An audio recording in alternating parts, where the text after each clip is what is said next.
कांग्रेस की केंद्रीय चुनाव समिति की बैठक आज होने जा रही है। शाम 4 बजे कांग्रेस दफ्तर में सीईसी की मीटिंग होगी। बैठक में उम्मीदवारों के नाम को लेकर चर्चा होगी। लगातार माथापच्ची कांग्रेस के भीतर चल रही है उम्मीदवारों को लेकर। मध्य प्रदेश, राजस्थान और गुजरात की सीटों पर चर्चा आज की मीटिंग में हो सकती है। इससे पहले कल भी देर रात तक बैठक चली कांग्रेस की, जिसमें बताया जा रहा है कई अलग अलग राज्यों की लोकसभा सीटों पर नाम फाइनल भी कर लिए हैं।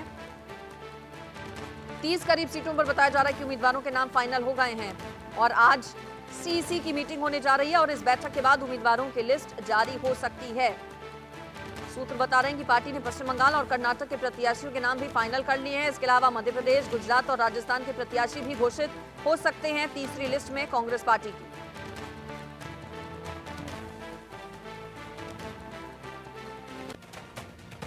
आज शाम 4 बजे सीईसी की मीटिंग होगी और उसके बाद माना जा रहा है कि कांग्रेस उम्मीदवारों की तीसरी लिस्ट आज आ सकती है। उम्मीदवारों की तीसरी लिस्ट जारी आज कांग्रेस पार्टी करेगी। सीईसी की मीटिंग के बाद कांग्रेस सीईसी की बैठक में कई नामों पर मुहर लगेगी।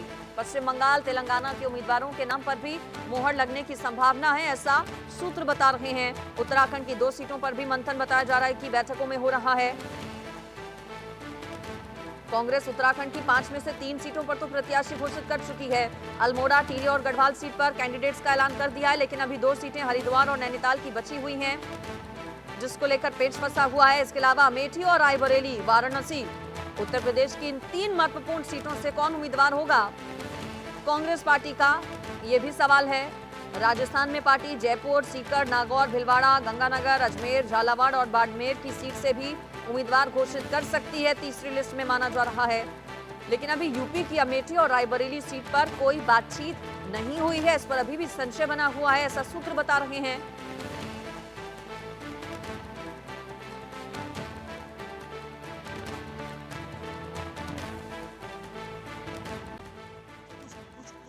कुछ क्राइटेरिया आप लोगों ने तय किया है? वो पहले वाला ही है, कैंडिडेट का क्राइटेरिया क्या कल हम वो उसमें सेटल कर देंगे।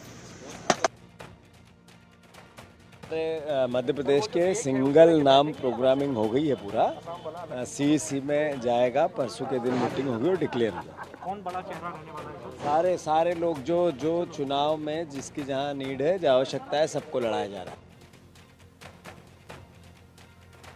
कांग्रेस मुख्यालय में उम्मीदवारों के नाम को लेकर कांग्रेस केंद्रीय चुनाव समिति की तीसरी बैठक।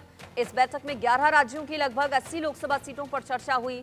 बताया जा रहा है कि बैठक में जिन राज्यों की लोकसभा सीट को लेकर चर्चा हुई उसमें पश्चिम बंगाल, चंडीगढ़, अंडमान निकोबार, पुडुचेरी, कर्नाटक, तेलंगाना, मध्य प्रदेश, गुजरात और राजस्थान की सीटें शामिल हैं।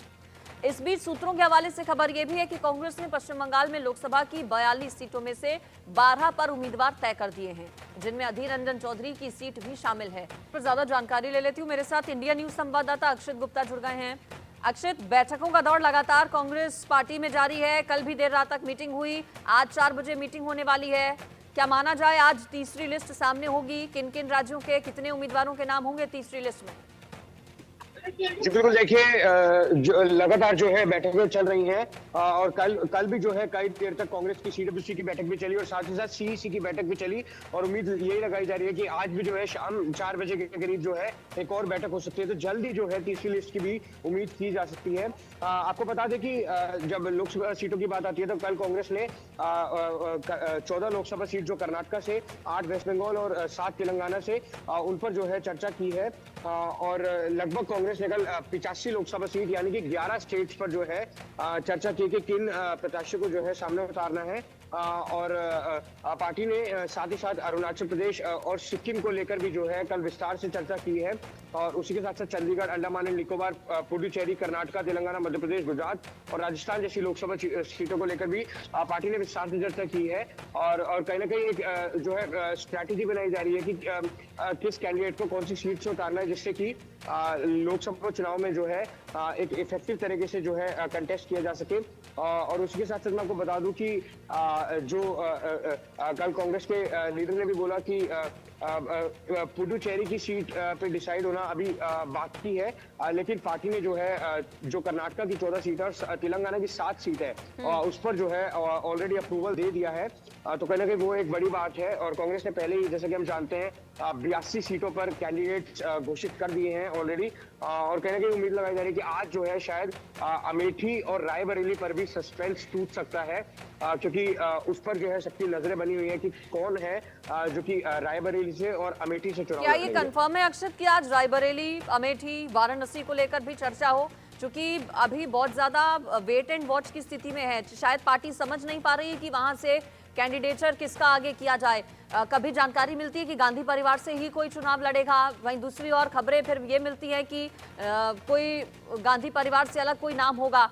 तो क्या संभावना है कि आज रायबरेली, अमेठी पर चर्चा होगी?